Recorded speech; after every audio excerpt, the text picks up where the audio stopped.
One of the things that always happens when there's a Supreme Court nominee is that the candidate goes before the Senate Judiciary Committee, and senators try to extract from him or her a sense of the judicial philosophy and the view that the candidate justice would take of certain topical issues that are before the court or that are expected to come before it. And with few exceptions, particularly of late, the nominees have proven fairly artful at deflecting those questions, answering truthfully, but nonetheless in a rather opaque way, so as to not give much ammunition, much grist, if you will, for the mill of their critics. One of the exceptions, it would appear, is Judge Sonia Sotomayor, who is to be given a vote on her nomination today by that Judiciary Committee, and is widely expected to be approved by the committee. The record that she has compiled before the committee should give real pause to the members, both of the committee itself and of the Senate more generally, as they consider this nomination, particularly with respect to one issue that, as far as I'm concerned, is of surpassing importance, and that is, what does this judge think is the role of foreign law in our courts? And the record is checkered, to say the least. And Senator Tom Coburn, one of the members of the Judiciary Committee, issued a release last week that was very helpful in chronicling the positions that Judge Sotomayor has taken on this question of what has come to be called transnational jurisprudence.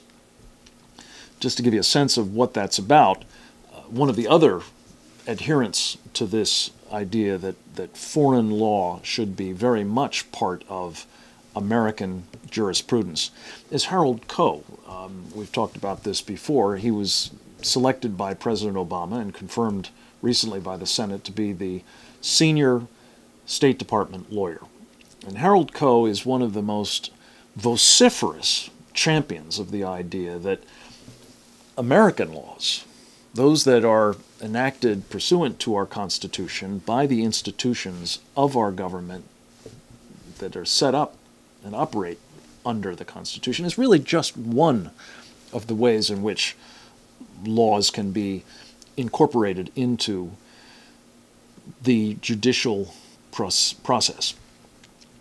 As he puts it, the transnational jurisprudence is the work of, quote, academics, non-governmental organizations, judges, executive officials, Congress, and foreign governments interacting in a variety of private and public, domestic and international fora to make,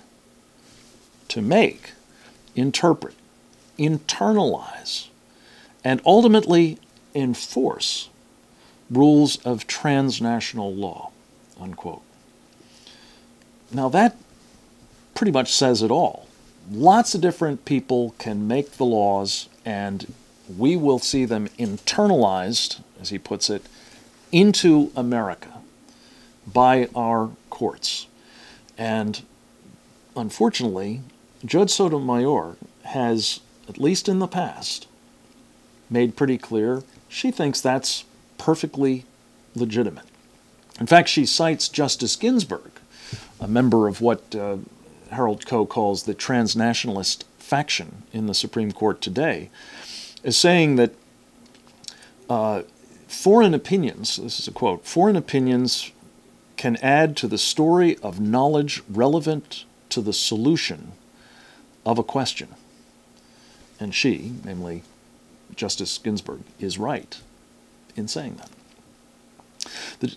Judge Sotomayor also said that, quote, international law and foreign law will be very important in the discussion of how we think about the unsettled issues in our own legal system. It is my hope that judges everywhere will continue to do this, that is, practice transnational jurisprudence, because within the American legal system, we're commanded to interpret our law in the best way we can, And that means looking to what anyone has said to see if it has persuasive value, unquote.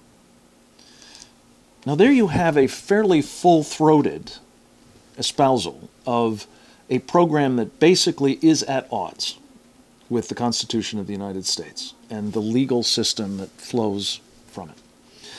When called on it by Senator Coburn in the Judiciary Committee hearings on her nomination, Judge Sotomayor sounded like a totally different person. In fact, she said, among other things, quote, "Foreign law cannot be used as a holding or precedent, or to bind or to influence the outcome of a legal decision interpreting the Constitution or American law that doesn't direct you to that law." That is to say, except where the law specifically says, look to foreign rulings or treaty obligations. She's saying, in her nomination hearings, when the cameras were on, when everybody was following breathlessly her testimony, foreign law cannot be used in Americans' courts. Unfortunately, as Senator Coburn has documented in some answers to questions that were submitted by senators for the record, that is to say, after the cameras were off, after the hearings were over, Judge Sotomayor reinserted some of that stuff that she was saying in a speech that she gave, for example, back in 2004, as I recall. And here's what she said in the answer to the questions submitted for the record. Quote, "In some limited circumstances, decisions of foreign courts can be a source of ideas, just as law review articles or treatises can be sources of ideas." She went on to say, "To the extent that American courts categorically refuse to consider the ideas expressed in the decision of foreign courts, it may be that foreign courts will be less likely to look to American law as a source of ideas." This prompted Senator Coburn, quite properly, to conclude, quote, "Judge Sotomayor's written responses confirm many Americans' worst fears, that she views the U.S. Constitution, which is the basis of our rule of law, as an insufficient basis for deciding cases and would instead allow the broader arena of international commentary to influence her decisions." That is most unsatisfactory. And the truth of the matter is, as we have seen Judge Sotomayor bobbing and weaving on this question, it reinforces the strong reservations that I think Senator Coburn has suggested many Americans feel, that we're going to see another member of the transnationalist faction, to use Harold Coe's words, on the Supreme Court, perhaps setting the stage for Harold Coe's nomination himself to become a member of the Supreme Court, possibly tipping, and perhaps irreversibly tipping, the balance on the court in favor of this transnationalist group. And if that happens, Katie, bar the door, because the rulings of the court will bear ever less resemblance, to say nothing of fidelity, to the Constitution of the United States. And we will have those who are unable to get their laws promulgated and enacted, even under a left-wing Congress and presidency like we have today, looking elsewhere for exactly the kind of legal rulings and direction that they believe is appropriate. If all of that comes to pass, we will rue the day that the United States Senate confirmed Judge Sotomayor. I hope we won't have that occasion. But if we do, mark my words, it will be first and foremost because of the bobbing and weaving, the dissembling that she engaged in on her position on transnational jurisprudence and the implications that flow therefrom. Thanks very much for listening.